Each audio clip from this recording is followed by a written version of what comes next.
Madison released a deep, heavy sigh, her gaze fixed on the miserable drizzle dampening the view outside her window. It was the tail end of July, a month that promised sunny, clear sky, if not sweltering heat. The disappointment made her turn to the large round clock hanging on the wall. Its hands read just before 6 in the morning, indicating it was nearly time for her to leave for the bus. Though she could defend herself from the rain with an umbrella, there was no shield against the dreary gray weekdays and her sinking mood. She took one last sip of her now lukewarm coffee, quickly washed the cup, and started for the door. The faint creak of a door opening followed by soft shuffling footsteps reached her ears. "Madison, are you off already?" inquired her grandmother, appearing in the hallway. The older woman's eyes were squinted, drowsy from sleep. She had wrapped herself in a robe decorated with faded blue flowers, a Mother's Day gift from Madison last year, now worn from frequent washing. Mrs. White, now retired for several years, took charge of running the household. Ever since the tragic accident claimed the lives of Madison and Billy's parents, she had aged significantly and her health had declined. "Yes, Grandma," Madison responded from the hallway, pulling on her well-worn fall leather jacket. "Have you eaten something, dear?" The elderly lady frowned, crossing her arms over her chest, eyes following her granddaughter as she laced up her sneakers. "I have, Grandma," Madison assured her, more out of habit than honesty. She rationalized that small white lies were acceptable if it helped put her grandmother at ease. "We have a large wedding at the hotel today, a banquet for 100 guests. Perhaps I'll bring you and Billy back some treats," she proposed. Mrs. White quickly dismissed the idea with a wave of her hand, objecting to what she considered foolish talk. She was a traditional woman who firmly believed that anything Madison brought home from work, aside from her paycheck, was tantamount to theft. Madison would chuckle at this and ask, "Will the police come knocking for a couple of sandwiches?"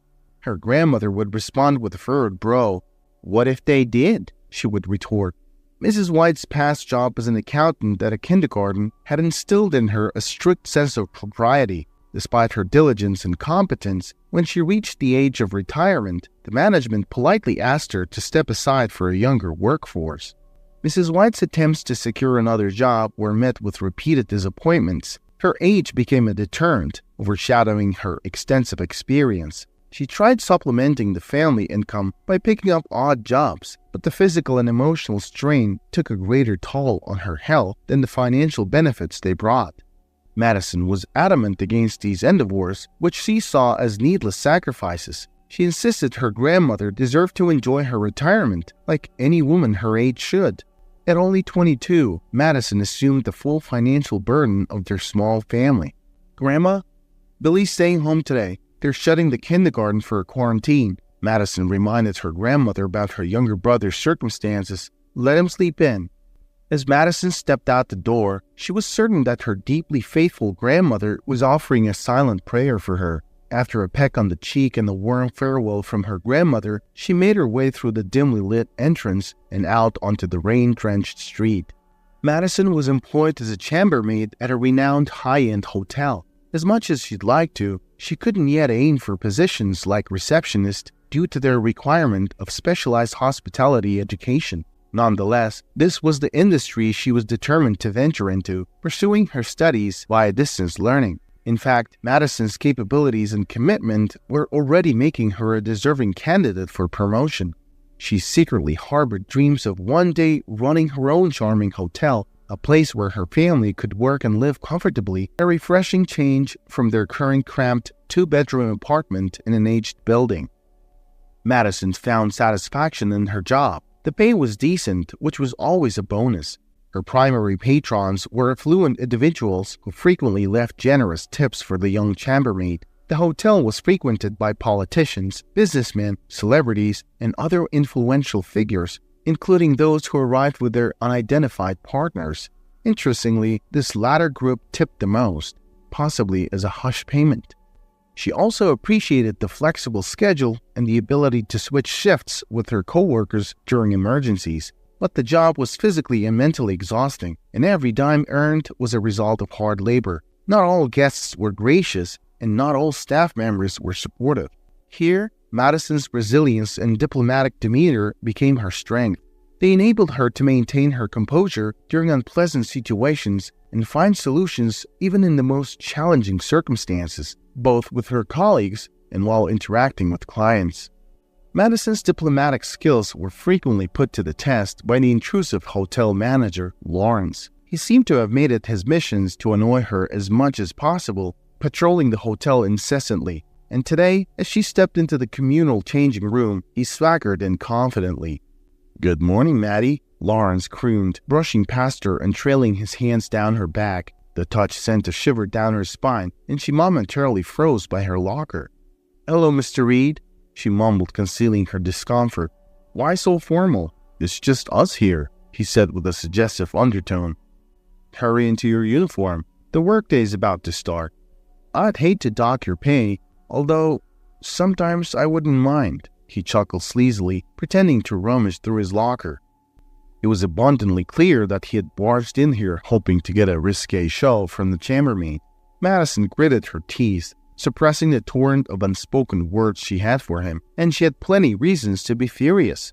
From day one, Madison's fair hair, cinnamon eyes, and freckled nose had caught Lawrence's attention. However, instead of making an advance and accepting rejection gracefully, he leveraged his managerial position to impose his unsolicited interest on her. He regularly made inappropriate remarks and tried to touch her back or knee at every given opportunity. He once even went as far as slapping her inappropriately, making lewd comments about her uniform skirt.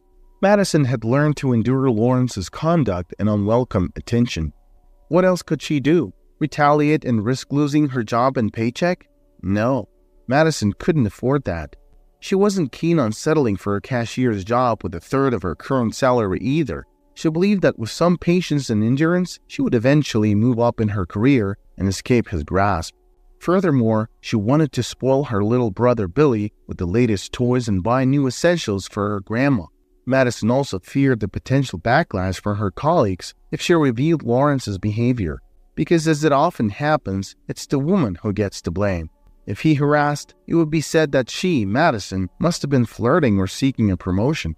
Or worse, he would dismiss her claims as fabrications intended for attention-seeking. Once, Madison tried to stand up to Lawrence's incessant advances, responding to his not-so-subtle implication about staying late to check her bed-making skills in a hotel suite. She asserted, "Mr. Reed, I have no interest in what you're suggesting. I neither have the time nor the inclination to get involved in any sort of personal relationship." "I'm not proposing a relationship," he retorted, undeterred. "We're adults, Madison, and there is no harm in maintaining a close rapport with colleagues. Trust me, it could significantly change your life. Who knows, the receptionist position might open up soon. I could put in a good word for you. Or do you plan to clean restrooms indefinitely?" "No thanks, I can make it on my own." "You're dismissing this too quickly, Maddie. Soon enough you'll understand that everything has a price in this world." Occasionally, Madison's resistance would trigger Lawrence's wrath, leading to an avalanche of issues. He would find her for invisible specks of dust in rooms she had scrupulously cleaned. In one instance, he reprimanded her in front of the entire staff for being orally friendly with a guest. "Know your place, young lady. Who do you think you are, speaking to our esteemed guests like that? Remember, you're just a chambermaid," Lawrence had scolded. He wrongly assumed she was flirting when a guest had merely asked for directions to the gym. Despite the blatant misunderstanding, arguing with Lawrence was futile. Lately, he had been doggedly monitoring her schedule, ensuring she neither left early nor arrived late. He even threatened to terminate her employment. Thankfully, the malevolent manager was one of the few issues in an otherwise positive work environment. If you disregarded the heavy carts of cleaning supplies and the pressure to make beds to perfection in record time, like some sort of military drill.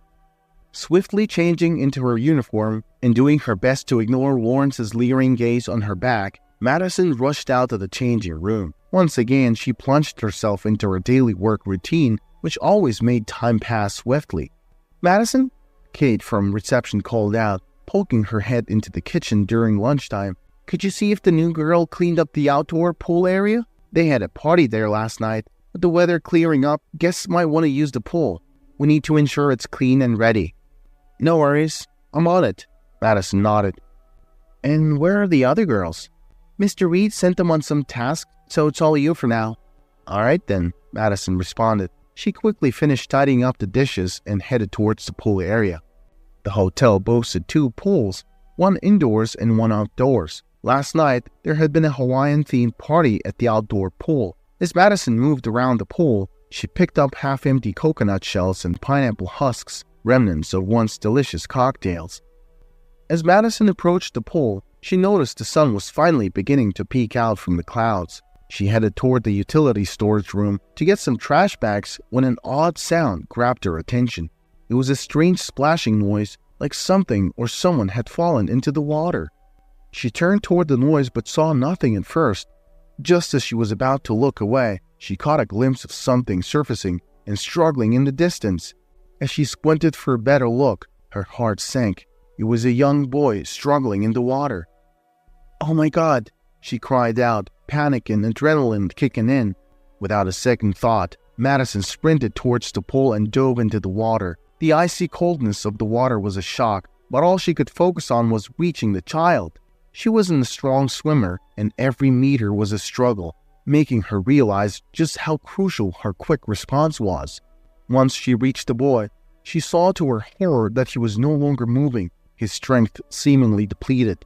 Madison grabbed onto his clothes, keeping his face above water, and began the arduous swim back. It was slow and tough, but she was steadily getting closer to the pool edge. Her hands shook uncontrollably, either from the weight or the intense fear. Once they reached the edge, Madison pulled the boy out of the water and laid him down. She pressed her ear to his chest and her heart plummeted when she realized he wasn't breathing. In a desperate bid for help, she started screaming for assistance. But the pool area was deserted, the only draws being the sun and music, not a woman's frantic cries. The CPR training she had received felt like a distant memory. She didn't know what to do. Should she run for help? But she knew that every second was precious. Madison pulled herself together, forcing back tears that threatened to overflow. She began pressing on the boy's chest, making desperate attempts to force the water out of his lungs. Then she started performing mouth-to-mouth resuscitation. All other thoughts vanished as she focused solely on saving the child's life. Suddenly, the miracle she had been silently praying for happened. The boy began to cough, expelling the water that had invaded his lungs. His eyes flickered open, clear and as blue as the morning sky. He stared at Madison with fear and confusion. Then his breath started coming in ragged gasps, and he burst into terrified sobs. To Madison's own surprise, she found herself crying as well, but her tears were ones of joy and relief. "It's okay, sweetie," she said through her tears, pulling the boy into a comforting hug. "Everything's okay now. You're safe." The boy clung tightly to her drenched shirt, his small body trembling against hers. An ambulance summoned by the hotel staff arrived quickly and whisked the child away to the hospital. But for Madison, who was still reeling from the shock of the situation, her day was far from over. Hours later, just as Madison was changing out of her work uniform, Lawrence barged into the staff break room, panting heavily. "What on earth happened out there?" he demanded. Madison, who had changed into her own clothes, was caught off guard. She had been quietly sipping a calming cup of tea, fragrant with lemon balm. "What do you mean, Mr. Reed?" she asked, gripping her cup so tightly her knuckles turned white. "Where do you think you're going?" he suddenly blurted out. "Home? My shift is over," Madison replied, confused. "Do you think you've done your job well today, Madison? Why am I paying you? To have some kid nearly drown while you're on duty?" Madison understood the root of her boss's fury. Earlier, higher-ups had come to speak with the manager. 2 of her fellow chambermaids, Kate and Deborah, had been quick to share the latest gossip. Apparently, the day's near tragedy had coincided with a surprise visit from the owner of the entire hotel chain, Alan Cooper. He had come to review the staff's performance, and according to what Deborah had overheard, Alan was far from pleased with the state of his hotel. He had scolded the manager for his negligence, including the fact that the pool was supposed to be supervised by staff, yet Lawrence had taken them away for his own tasks. Madison felt no sympathy for Lawrence, nor did she derive any pleasure from his predicament. Instead, a strange numbness enveloped her, likely the result of the day's harrowing events. "I'm finished with work for the day," Madison replied calmly. "And as for the 3rd floor, the other girls have it covered. They said they can manage without me." Who gave you permission to make those decisions? Do you think you're in charge now? Lawrence shot back.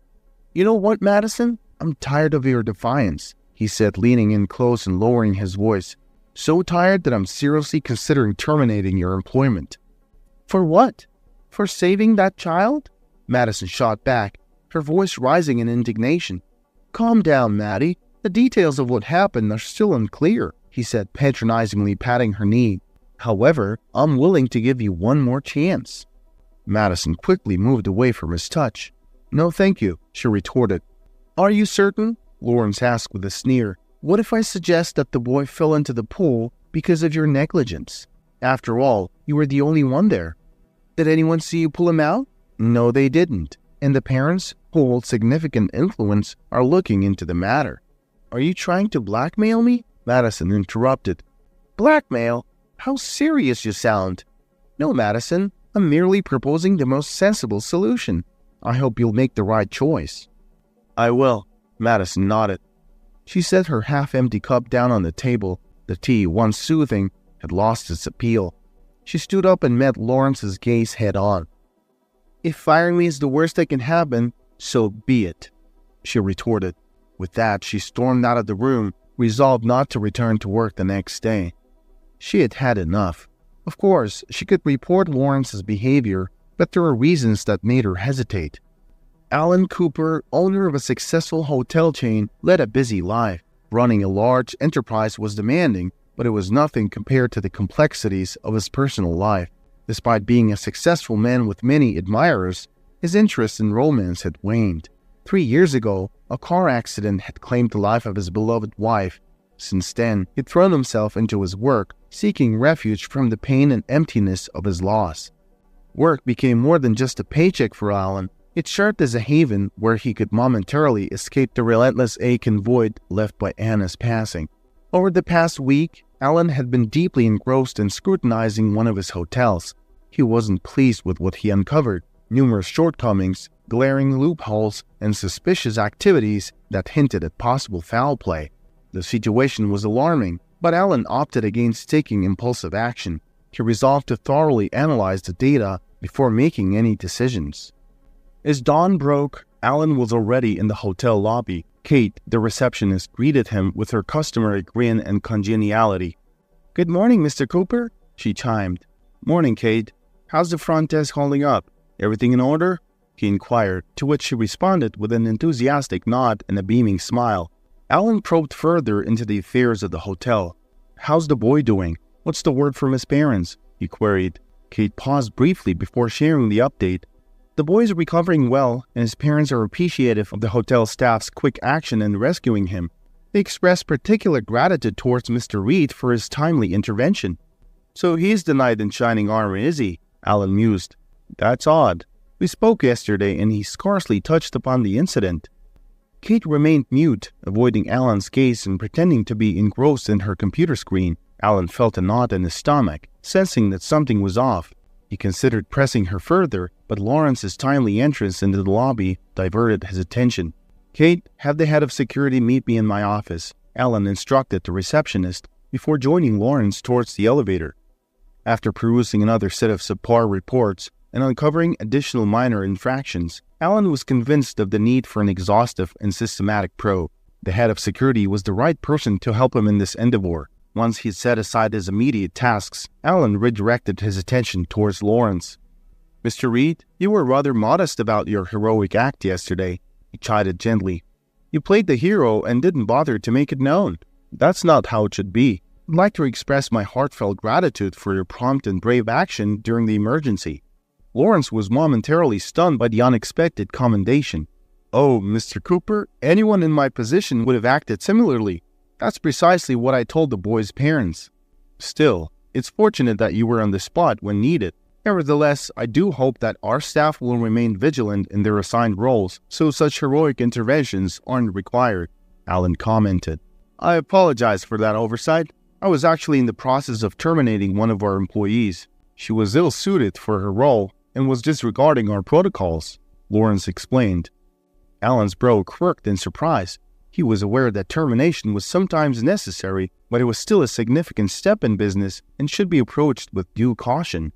Subsequently, Alan and the head of security reviewed surveillance footage from the past month. As they sifted through the recordings, Alan's face grew increasingly grim, his brows furrowing deeper. He not only found validation for his suspicions, but also stumbled upon something completely unforeseen. "Mr. Cruz, is there footage from yesterday's incident at the open pool area?" Alan inquired. "I regret to inform you, sir," Cruz replied, his head bowed in apology. "We were in the process of replacing a couple of faulty cameras the day prior. I notified Mr. Reed the same day. Regrettably, we lack any footage from that day." "I see." Meanwhile, Kate, the front desk clerk, instantly picked up on Lawrence's sour mood. He was grilling her about the questions Alan had asked earlier. "He didn't pry much, Mr. Reed," she retorted, losing her cool.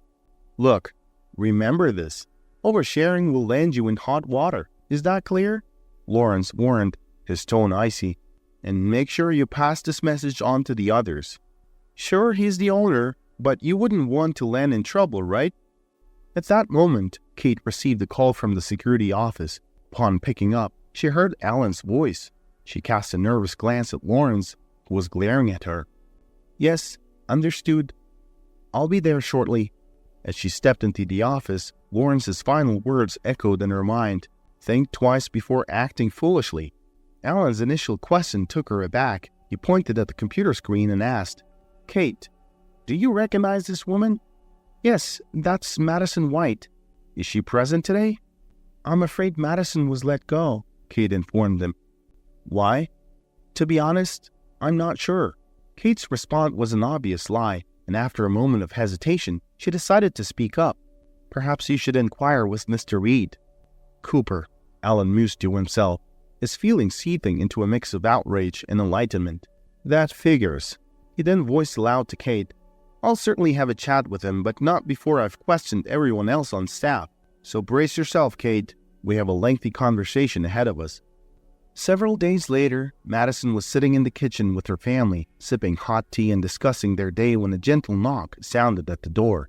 On answering it, she was taken aback to find a tall, dark-haired man standing there, clad in an expensive suit.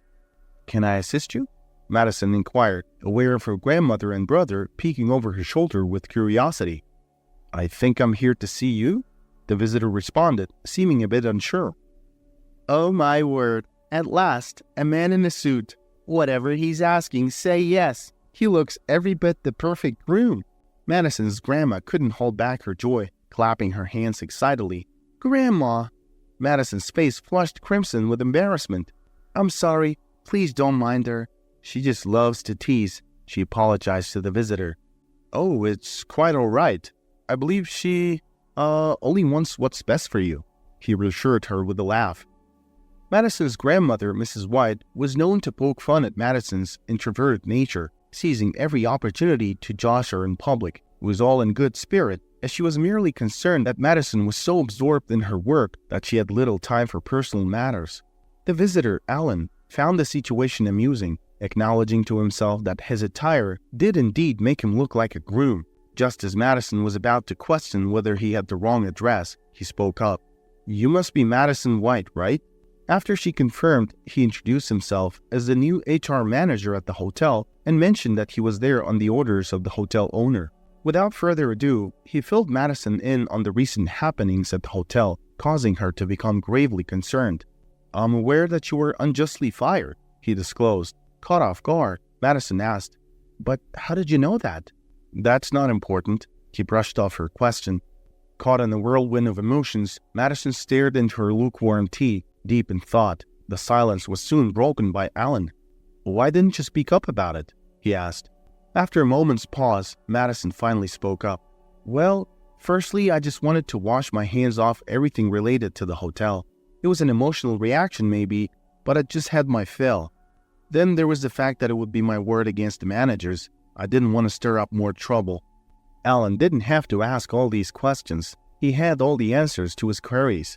He understood that Madison had tried to shield her colleagues from facing any backlash that might have come from her voicing her complaints. An anonymous tip-off from a maid at the hotel had confirmed all the insidious happenings. Alan was deeply touched by Madison's altruistic nature, placing her co-workers' well-being above her own job security. Her primary concern was to not create any problems for the hard-working staff that relied on the hotel for their livelihood.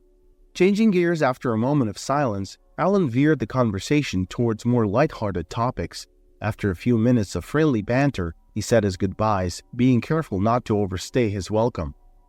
Madison decided to take some time off from work to focus on her academics. With exams around the corner, she plunged into intensive study sessions. Her grandmother, however, couldn't let go of the missed opportunity with the handsome visitor, much to Madison's amusement. "Sweetie, Maddie, he was such a catch. There was something truly special about that man." "Grandma, really?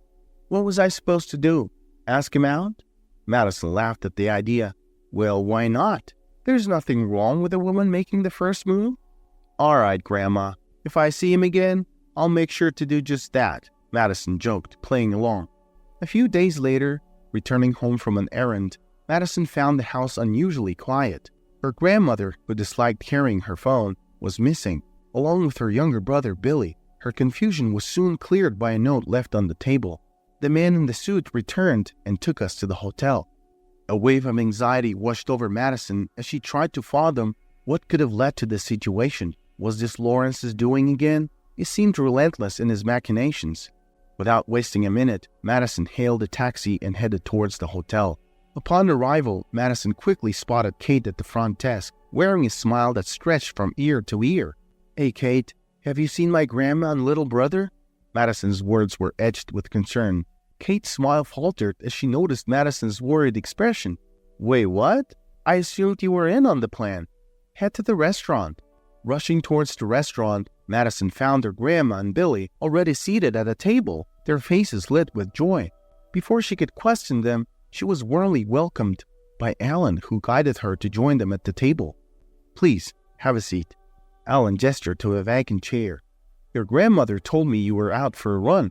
Madison, with a puzzled look, asked, "Can someone please tell me what's happening?" Just then, Alan gave a small snap of his fingers, and to Madison's surprise, Lawrence strode towards them. Yet he was not dressed in his usual manager's attire, but rather in a waiter's uniform. Setting down menus on their table, Lawrence announced in a professional tone, "Welcome to Lux Hotel Restaurant. What would you like to drink while you decide on your dishes?" Caught off guard, Madison's gaze met Lawrence's. As the encounter settled in, Alan addressed her. "Madison, it's good to see you again." He cast a look towards Lawrence, giving him an affirming nod. "I'll leave you to peruse the menu. Just let me know when you're ready to order," Lawrence said before moving to another part of the restaurant to attend to other patrons. Madison watched him for a moment, then turned her attention back to Alan. Seeing her look of confusion, he decided to reveal his true identity. "Madison," he began, "I apologize for any confusion. My name is Alan Cooper. I'm not the HR manager. In reality, I own this hotel chain." As this new information started to sink in, Alan began to recount what had transpired after their previous encounter. He explained that he had conducted a personal investigation into the hotel's management, revealing Lawrence's wrongdoings. "Mr. Reed never expected me to dig so deep into the hotel's security footage. The tapes revealed that he was not present during the pool incident, although they did capture you walking in that direction. Although the incident itself wasn't recorded, in-depth conversations with each employee unearthed enough evidence to piece the truth together." Madison glanced at Lawrence, who was now tending to other tables, her mind whirling. Alan noted her gaze, anticipating her next question. "I know you're probably wondering why Lawrence is here. Initially, I was furious and planned on firing him. I even considered reporting him to the Hotel and Restaurant Association, which would have essentially barred him from ever working in this industry again." He paused for effect before continuing, "But it turns out, you inadvertently gave him a second chance." Seeing the confusion etched on Madison's face, Alan realized he needed to clarify his previous statement. Lawrence pleaded for a second chance, promising to mend his ways. "My first reaction was pure rage. I wanted him to pay for his actions in the most severe way possible." However, Alan paused, his eyes briefly flicking down to his interlaced fingers. "In the last minute, I had a change of heart. My conversations with the people you worked with swayed me. They had nothing but praise for your kindness and fairness. so I decided to give Lawrence a less severe punishment, one that I thought you might find acceptable. He was offered a final chance to make amends by starting his career over from the bottom. As you can see, he chose to take it. There was a thoughtful silence after Alan's revelation. Eventually, he broke the quiet. Madison, while it was important to explain all this to you, that's not the only reason I brought you here today. Suddenly, the entire hotel staff seemed to emerge from nowhere, lining up before them. Alan swiveled to face the crowd and announced, "Ladies and gentlemen, I am pleased to introduce your new manager, Miss Madison White." Applause and smiles filled the room. As the clapping died down, Alan presented Madison with a piece of paper. "This is your contract. I encourage you to read it thoroughly before making a decision. But please, don't keep us waiting too long. And just to be clear, I'm not accepting no for an answer." Madison was absolutely taken aback by the sudden turn of events. She blinked, sure that any moment now she would wake up from this unbelievable dream. Her mind was in a whirlwind, trying to process the reality that she, Madison White, had just been offered the position of hotel manager. Her grandmother and Billy seemed to mirror her state of shock. Their eyes were practically popping out of their sockets, wide and gleaming with a mix of incredulity and joy. Madison glanced down at the piece of paper in her hand, her ticket to a fresh start. It wasn't just a professional achievement that overwhelmed her. It was the affirmation of her value and the vindication against the unjust actions she had been subjected to. It felt surreal, a complete reversal of the despair that had marked her life in the past few weeks. As Madison looked around, absorbing the happy faces, the genuine applause, and the encouraging nods from her soon-to-be colleagues, she realized that this was not a dream. This was reality, a reality far more wonderful than she had dared to imagine. Lawrence Reed came to the table, a bottle of champagne in his hands. He began to pour it into the glasses. Despite all the ill will she held towards Lawrence, Madison couldn't help but feel a twinge of sympathy for him. He was once her superior, always on her case, criticizing and scolding, but now he was in a position to serve her, his former subordinate. The tables had indeed turned. "Thank you, Lawrence," she said, acknowledging his service. Caught off guard by her unexpected gratitude, Lawrence stumbled over his words. I deeply regret everything, Madison. I hope to make amends in the future." Alan watched the exchange with a sense of awe. Observing the grace and compassion with which Madison handled the situation reaffirmed his decision. He knew without a shadow of a doubt he had made the right choice in appointing Madison as the new manager. A year flew by, and the hotel stepped into a new era under the proficient guidance of Madison White. Not only was she a shrewd and committed manager, but she was also a kind-hearted person who created an environment of comfort and happiness for all guests. Madison proved herself to be an exceptional and energetic manager. She took a personal interest in ensuring every guest's satisfaction. Having started from the bottom herself, she understood the significance of treating employees well and empathizing with their situations. She was familiar with every single employee's background and experiences. Madison always made it a point to interact on equal footing with her staff when tackling daily tasks. The distressing encounters with her once formidable manager were now a thing of the past. Lawrence had become more subdued, often choosing to remain silent whenever he crossed paths with Madison. During staff meetings, he simply watched and listened attentively to her, managing only a small smile. As the months passed, Alan found himself increasingly drawn to Madison. What began as business visits gradually transformed into a longing to simply spend more time in her company. He found himself profoundly attracted to this vivacious young woman who had turned the hotel's fortunes around. One day, Alan, unable to contain his emotions any longer, made up his mind to profess his feelings to Madison upon his arrival at the Lux Hotel. His heart pounded in his chest as he made his way towards her office. Madison welcomed him with a dazzling smile, her eyes sparkling with joy. In that moment, Alan felt as if time had come to a standstill when he looked at her. "Madison," he began, his words stuttering a bit due to his nerves. "I'm not sure how to express this. I've made a promise to myself not to break a certain rule, but it seems you're making me do it. You've captured my heart and become incredibly important to me. I can't keep my feelings hidden any longer." He held his breath, waiting for her response. A sigh of relief escaped him when he heard her confess that she had been harboring similar feelings for him. A wave of happiness washed over them, and in a gentle gesture, they moved closer than ever before, culminating in a soft kiss. For years, Madison had only known the love of her grandmother and brother, but now she realized there was another person who held a special place in her heart. 6 months later, the Lux Hotel hosted a grand wedding that celebrated the union of Alan and Madison. Unexpectedly, the creative mind behind the special meals and event activities was none other than Lawrence. He worked diligently to ensure that everything ran smoothly. Madison was pleasantly surprised by this change in Lawrence. During the time designated for speeches, Lawrence requested the opportunity to say a few words. He modestly approached the microphone, still clad in his work uniform. The crowd went silent as they watched him. He lowered his gaze for a moment, gathering his thoughts before speaking. "Madison, you've been an example of humility, and you've taught me so much. I've learned that no matter how terrible a person can be, if they're fortunate enough to have someone like you in their life, they can always count on a second chance." Then, turning to Alan, Lawrence continued, "Alan, as much as I'd like to say you're a lucky man, that wouldn't be accurate. Who else could deserve this more than you? Congratulations to you both." The audience was moved by his sincere words and erupted into applause. Lawrence approached the newlyweds, shaking their hands and flashing a genuine smile. This marked a new beginning for Lawrence as well, one free of prejudice and intimidation.